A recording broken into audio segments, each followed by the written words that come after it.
नमस्कार बच्चों। आज इस वीडियो में हम नीलकंठ पाठ आगे बढ़ाएंगे। हमने देखा कि नीलकंठ और राधा हमेशा एक दूसरे के साथ रहते थे। नीलकंठ यानी कि मोर और उसकी छाया की तरह हमेशा साथ रहने वाली राधा। हमने देखा कि किस तरह नीलकंठ सबका चहीता बन गया और सबकी रखवाली भी करता है।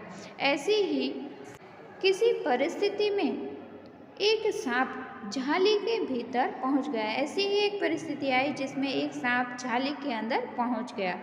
सब जीव जंतु भागकर इधर उधर छिप गए। केवल एक शिशु खरगोश सांप की पकड़ में आ गया। यानी खरगोश के छोटे से बच्चे को सांप ने पकड़ लिया। निगलने के प्रयास में सांप ने उसका आधा पिछला शरीर मुंह में दबा रखा था। शेष आधा जो बाहर था उससे ची ची का स्वर भी इतना तीव्र निकल रहा था कि किसी को स्पष्ट सुनाई दे सके। नीलकंठ दूर ऊपर झूले में सो रहा था। उसी के चौकन्ने कान ने उस मंद स्वर की व्यथा पहचान ली और वह पूंछ पंख समेटकर सर से एक झपट में नीचे आ गया। संभवतः अपनी सहज चेतना से ही उसने समझ लिया होगा कि सांप के फन पर चोंच मारने से खरगोश भी घायल हो सकता है। यानी कि अब क्या होता है कि सांप इस तरह खरगोश को निगलने वाला था, तो उसकी जो आवाज़ थी वह मोर ने सुन ली और तुरंत वह झूले पर से अपने पेड़ पर से नीचे आ गया। उसने सांप को फन के पास पंजों से दबाया। सांप का जो फन होता है, आगे का मुंह का भाग, उसे फन कहते हैं। वहाँ अपने पंजों से दबाया और फिर चोंच से इतने प्रहार किए कि वह अधमरा हो गया। पकड़ ढीली पड़ते ही खरगोश का बच्चा मुख से निकल आया, परंतु निश्चेष्ट सा गिरा पड़ा था। यानी कि जैसे ही सांप घायल हो गया, उसका पूरा मुंह खुल गया और खरगोश का बच्चा तो बाहर आ गया, लेकिन जैसे वो बेहोश हो ऐसा पड़ा रहा। राधा ने सहायता देने की आवश्यकता नहीं समझी, परंतु अपनी मंद केका से किसी असामान्य घटना की सूचना सबकी ओर प्रसारित कर दी। यानी राधा ने देखा कि यहाँ मेरी ज़रूरत नहीं है, लेकिन सभी को ये घटना पता चल जाए, इसलिए उसने अपनी केका यानी कि अपने स्वर में सबको बुला लिया। उनको कहा कि इस तरह यहाँ कोई अनिच्छनीय घटना हुई है। माली पहुँचा, फिर हम सब पहुँचे। हम यानी कि लेखिका। नीलकंठ जब सांप के 2 खंड कर चुका था, सांप के 2 टुकड़े उसने कर दिए, तब उस शिशु खरगोश के पास गया और रात भर उसे पंखों के नीचे रखे उष्णता देता रहा। यानी अपने पंखों के नीचे उसे गर्मी देता रहा ताकि जो शिशु खरगोश है वो स्वस्थ हो जाए। कार्तिकेय ने अपने युद्ध वाहन के लिए मयूर को क्यों चुना होगा, यह उस पक्षी का रूप और स्वभाव देखकर समझ में आता है। हम जानते हैं कि भगवान गणेश जी के भाई भगवान कार्तिकेय, उनका जो वाहन है वो मोर है। तो आज यहाँ पर मोर की बहादुरी देखकर हम समझ सकते हैं कि क्यों कार्तिकेय भगवान ने मोर को अपना वाहन चुना होगा, क्योंकि एकदम सुंदर भी है और किसी भी संकट में वो दूसरों की मदद भी करता है। मयूर कला प्रिय पक्षी है। मयूर यानी कि मोर हिंसक मात्र नहीं, यानी कि कभी हिंसा नहीं करता, वो कला प्रिय भी है। इसी से उसे बाज, चील आदि श्रेणी में नहीं रखा जाता, जिनका जीवन ही क्रूर कर्म है। यानी कि यहाँ हमने देखा कि मोर ने अपनी चाँच से सांप को मारा, लेकिन बिना कारण वो किसी पर प्रहार नहीं करता। दूसरे पक्षियों की तरह अगर किसी के प्राण संकट में हैं तभी वह उन पर प्रहार करता है, यानी क्रूर नहीं है, उसमें दया भाव है मोर में। नीलकंठ में उसकी जातिगत विशेषताएं तो थी, यानी जो जातिगत विशेषता किसे कहेंगे, जो मोर के अंदर विशेषता होती है उसे जातिगत विशेषता कहेंगे। उनका मानवीयकरण भी हो गया था, यानी कि मनुष्य के अंदर जिस तरह दया होती है उसी तरह उसके अंदर भी भाव थे। मेघों की सांवली छाया में अपने इंद्रधनुष के गुच्छे जैसे पंखों को मंडलाकार बनाकर जब वह नाचता था, तब उस नृत्य में एक सहज सा लय ताल रहता था। आगे पीछे दाएं बाएं क्रम से घूमकर वह किसी अलक्ष्य सम पर ठहर जाता था। यानी कि यहाँ पर लेखिका ने वर्णन किया है कि जब मेघों का वातावरण हो, बादल छाए हुए हो, तब हमें पता है कि मोर हमेशा अपने पंख फैलाकर नाचता है, तो उसके नृत्य का वर्णन यहाँ पर किया है। अब राधा नीलकंठ के समान नहीं नाच सकती थी, परंतु उसकी गति में भी एक छंद रहता था, यानी धीरे धीरे तो उसके साथ नाचती ही थी। वह नृत्य मग्न नीलकंठ की दाईं ओर के पंखों को छूती हुई बाईं ओर निकल आती थी और बाएं पंखों को स्पर्श कर दाईं ओर, इस प्रकार उसकी परिक्रमा में भी एक पूरक ताल परिचय मिलता था। यानी कि वो नाचती नहीं थी, लेकिन उसके पंखों को छूकर एक ओर से दूसरी ओर और दूसरी ओर से एक ओर आ जाया करती थी। यानी वो भी जैसे ये बता रही हो कि मैं भी नीलकंठ के समान नृत्य कर रही हूँ। नीलकंठ ने कैसे समझ लिया कि उसका नृत्य मुझे बहुत भाता है, लेखिका को उसका नृत्य बहुत पसंद आता था, यह तो नहीं बताया जा सकता, परंतु अचानक एक दिन वह मेरे झाली घर के पास पहुंचते ही अपने झूले से उतरकर नीचे आ गया और पंखों का सतरंगी मंडलाकार छाता तानकर नृत्य की भंगिमा में खड़ा हो गया। यानी जैसे ही मैं एक दिन झाली वाले घर की तरफ जा रही थी, वो मुझे देखकर वहाँ आया और अपने पंखों को फैलाकर नृत्य की तरह कर रहा हो ऐसी तरह खड़ा हो गया। तब से यह नृत्य भंगिमा यानी कि नृत्य करते समय जो खड़ा रहता है, वो चित्र में आप देख रहे होंगे, तो उसे नृत्य भंगिमा कहा जाएगा। नृत्य भंगिमा नृत्य का क्रम बन गया, यानी कि रोज अब वो ऐसा करने लगा। उसे जैसे पता चल गया हो कि मुझे यानी लेखिका को उसका नृत्य करना, पंख फैलाना पसंद है। प्रायः मेरे साथ कोई न कोई देसी विदेशी अतिथि पहुंच जाता था और नीलकंठ की मुद्रा को अपने प्रति सम्मानपूर्वक समझकर विस्मयाभिभूत हो उठता था। कोई भी मेरे साथ होता, लेखिका बहुत बड़ी लेखिका हैं, बहुत सारे आर्टिकल लिखती हैं, बहुत सारे देश के लिए काम भी उन्होंने किए हैं, तो कई सारे लोग उनके यहाँ आते थे देश विदेश के, तभी मोर उनके लिए जैसे सम्मान में अपने पंख फैलाता था और सभी उसे देखकर आश्चर्य में पड़ जाते थे। कई विदेशी महिलाओं ने उसे परफेक्ट जेंटलमैन की उपाधि दे डाली। यानी परफेक्ट जेंटलमैन कैसा होता है कि कोई लेडी के आने पर वह खड़ा हो जाए, तो यहाँ पर ये नीलकंठ भी ऐसा ही करता था कि कोई भी आए और ख़ासकर विदेशी महिलाएं आती तो भी वो एक पुरुष, एक जेंटलमैन जैसे खड़ा हो वैसे खड़ा हो जाता। अब इसी तरह परफेक्ट जेंटलमैन के नाम से विदेशी महिलाएं उसे बुलाती थी। अब परफेक्ट जेंटलमैन कौन था? नीलकंठ। जिस नुकीली पहनी चोंच से वह भयंकर विषधर को खंड खंड कर सकता था, उसी से मेरी हथेली पर रखे हुए भुने चने ऐसी कोमलता से हौले हौले उठाकर खाता था कि हंसी भी आती थी और विस्मय भी होता था। अब लेखिका क्या कहती हैं कि जिस अपनी चाँच से उसने सांप के 2 टुकड़े कर दिए, वही नुकीली चाँच से मेरे हाथ में से भुने चने खाता, लेकिन वह नुकीली जो चोंच है वो कभी मुझे चुभती न थी। ये तो आश्चर्य की बात है। यह देखकर लेखिका खुश हो जाती हैं। फलों के वृक्षों से अधिक उसे पुष्प वाले पल्लवित वृक्ष भाते थे, यानी पत्तेदार फूलों वाले वृक्ष उसे अधिक पसंद थे।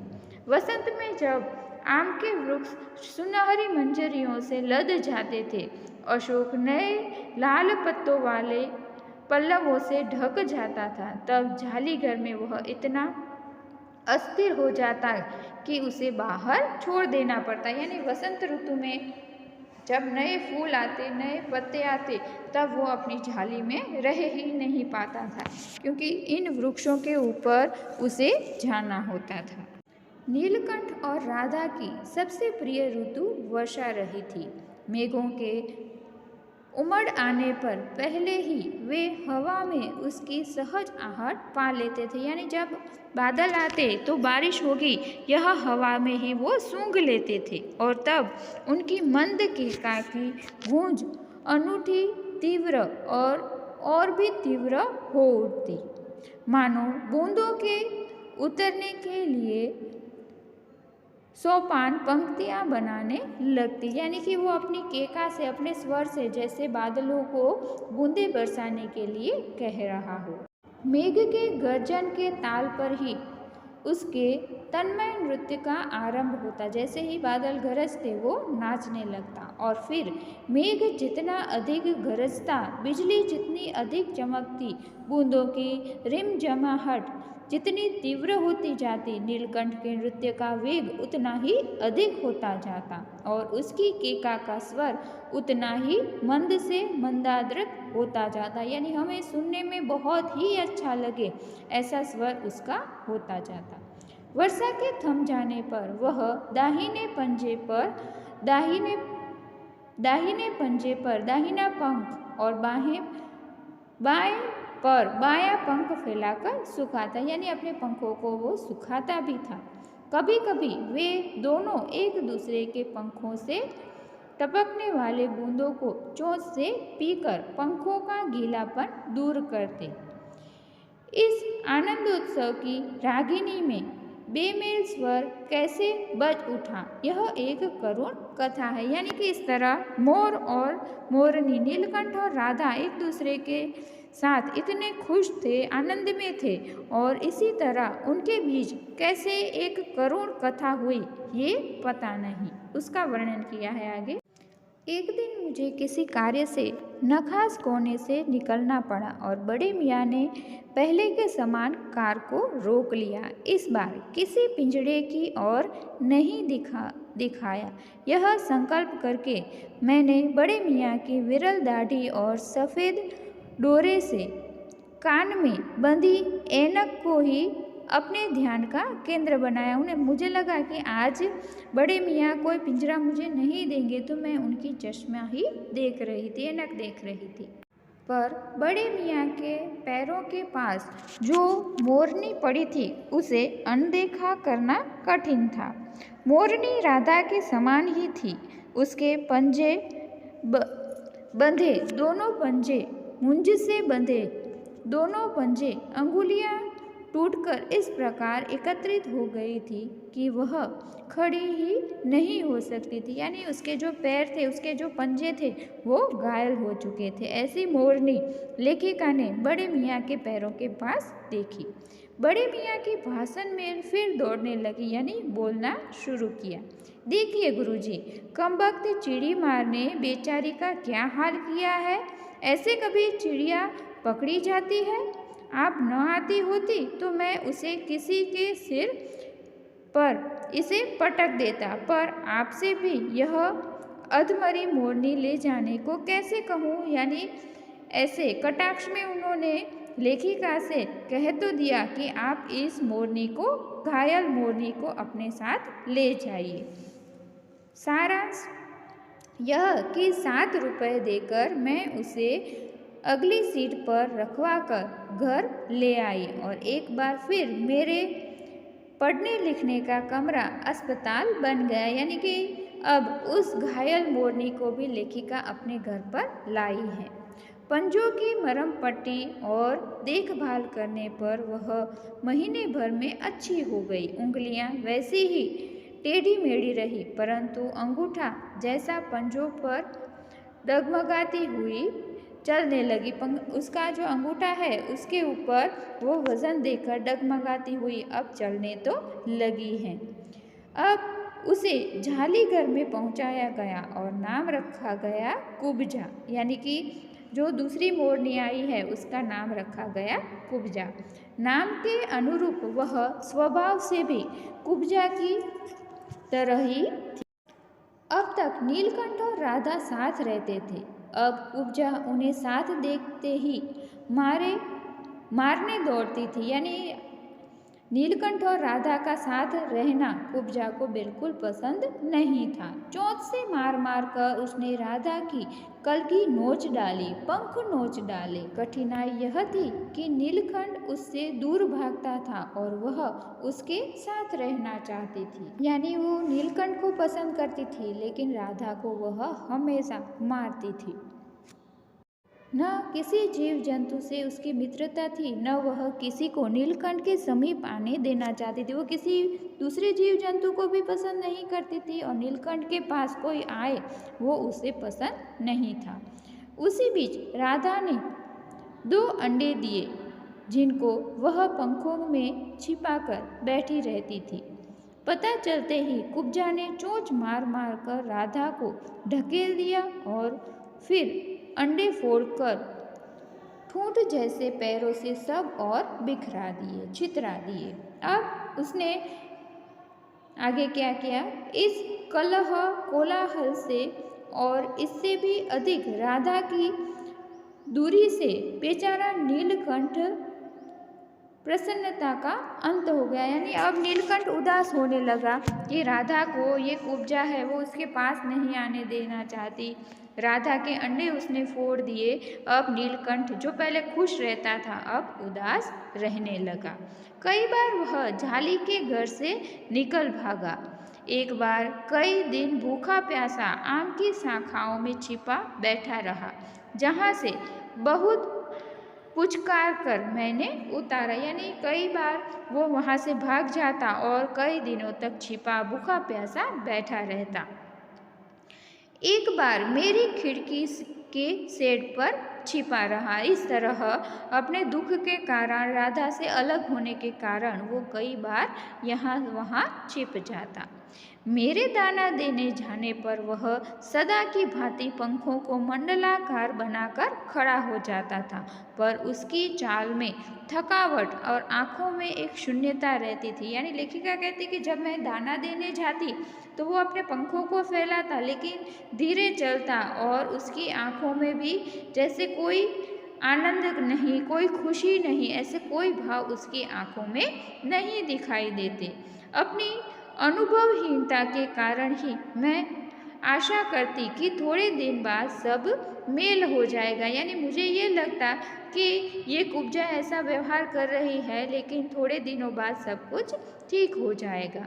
अंत में 3-4 मास के उपरांत एक दिन सवेरे जाकर देखा कि नीलकंठ पूछ पंख फैलाए धरती पर उसी प्रकार बैठा हुआ है जैसे खरगोश के बच्चों को पंखों में छिपाकर बैठता था। मेरे पुकारने पर भी उसके न उठने पर संदेह हुआ। यानी जब मैं पुकारती तो वो जरूर खड़ा हो जाता, लेकिन आज ऐसा नहीं हुआ। वास्तव में नीलकंठ मर गया था। क्यों का उत्तर तो अब तक नहीं मिल सका। न उसे कोई बीमारी हुई, न उसके रंग बेरंगी फूलों के स्तबक जैसे शरीर पर किसी चोट का चिन्ह मिला। मैं अपने शाल में लपेटकर उसे संगम में ले गई। जब गंगा की बीज धारा में उसे प्रवाहित किया गया, तब उसके पंखों की चंद्रिकाओं से बिंबित प्रतिबिंबित होकर गंगा का चौड़ा पट एक विशाल मयूर के समान तरंगित होने लगा। यानी कि वह मर गया और न उसके शरीर पर किसी चोट का निशान था, न वह बीमार था।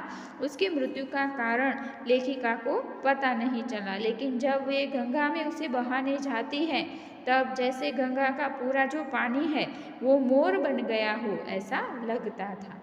अब नीलकंठ के न रहने पर राधा तो निश्चेष्ट सी कई दिनों में बैठी रही। यानी कई दिनों तक जो राधा है उसके अंदर जान न हो ऐसी बैठी रही। वह कई बार भागकर लौट आया था, अतः प्रतीक्षा के भाव से द्वार पर दृष्टि लगाए रहती थी। यानी कि कई बार भी पहले नीलकंठ भाग गया था और वापस आ गया था, तो आज भी राधा जैसे उसकी प्रतीक्षा कर रही थी। पर कुब्जा ने कोलाहल के साथ खोज ढूंढ आरंभ कर दी। खोज के क्रम में वह प्रायः जाली का दरवाज़ा खुलते ही बाहर निकल आती थी और आम, अशोक, कचनार आदि के शाखाओं में नीलकंठ को ढूंढने लगती थी। तो कुब्जा भी अब नीलकंठ को ही ढूंढने लगती है। एक दिन आम से उतरी ही थी कि कजली यानी कि उनकी जो अल्सीरियन कुत्ती है लेखिका की, कजली सामने पड़ गई। स्वभाव के अनुसार उसने कजली पर भी चोंच से प्रहार किया। नीलकंठ और राधा जिस तरह सबको अपने पक्ष में करके रखते थे, सबके ऊपर दया दिखाते थे, अब कुब्जा ने क्या किया, उस कुत्ती के ऊपर, कजली के ऊपर चोंच से प्रहार कर दिया। परिणामतः कजली के 2 दांत उसकी गर्दन पर लग गए। इस बार उसका कलह, कोलाहल और द्वेष प्रेम भरा जीवन बचाया न जा सका। यानी जो कुत्ती है उसने अपने 2 दांत उस कुब्जा के गले में गड़ा दिए। परंतु इस 3 पक्षियों के मुझे पक्षी प्रकृति की भी विभिन्नता का जो परिचय दिया वह मेरे लिए विशेष महत्वपूर्ण रहा। यानी कि पहले कुब्जा जब पहली बार घायल थी तब तो लेखिका ने बचा लिया था, लेकिन अब इस अल्सीरियन कुत्ती ने उसे दांत लगाए और अब लेखिका उसे बचा नहीं पाई। राधा अब प्रतीक्षा में ही दुकेली होने लगी। आषाढ़ में जब आकाश में मेघाच्छन्न हो जाता तब वह कभी ऊंचे झूले पर और कभी अशोक की डाल पर अपनी केका को तीव्रतर कर नीलकंठ को बुलाती। लेकिन लेखिका कहती हैं कि आज भी राधा नीलकंठ को याद करती है और जब आकाश में मेघाच्छन्न हो जाता है, बादल छा जाते हैं, उस समय अपनी केका से अपने स्वर को और तीव्र करके वो नीलकंठ को बुलाती है। यानी कि इस तरह पक्षियों के अंदर भी प्रेम भाव और द्वेष के भाव होते हैं, यह लेखिका ने प्रस्तुत किया। स्वाध्याय के अंदर प्रश्न नंबर 4, प्रश्न नंबर 5 और प्रश्न नंबर 6, ये 3 प्रश्न आपको अपनी नोटबुक में लिखने हैं। प्रश्नों के बाद आप उसके फ़ोटो मुझे भेजेंगे। धन्यवाद।